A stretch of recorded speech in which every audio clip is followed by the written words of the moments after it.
So thank you for coming. It's nice to have company.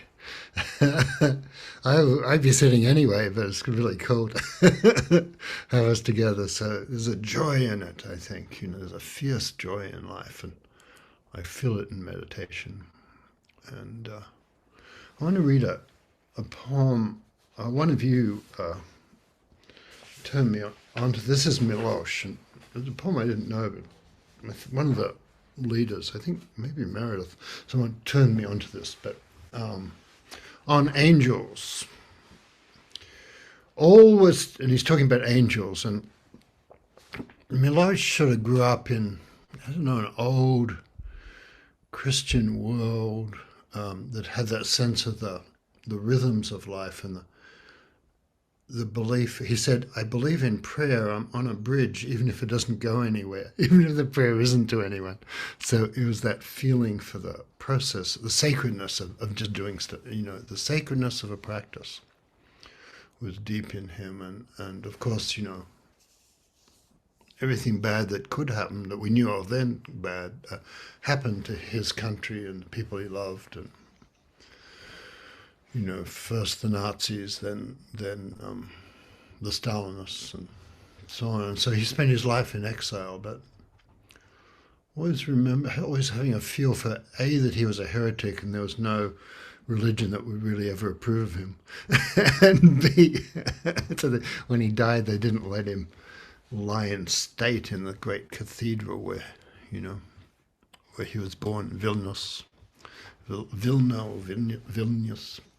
And so, because he was a heretic, which would have probably, it would have been nice for him to lie in state in the cathedral, but being a heretic was actually right.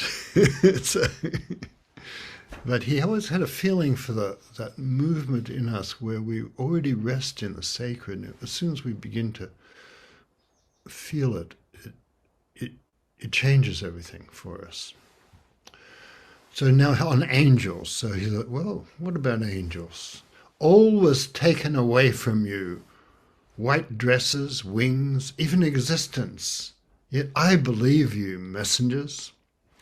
There where the world is turned inside out, a heavy fabric embroidered with stars and beasts, you stroll, inspecting the trustworthy seams. Short is your stay here. Now and then, at a matinal hour, if the sky is clear, in a melody repeated by a bird. Now and then, at a matins are the very first office of the day in the medieval monastery. It's a little esoteric term, but where it's just the crack of dawn. So it's like zazen. You do that. You sit into and hear the first birds. In a retreat.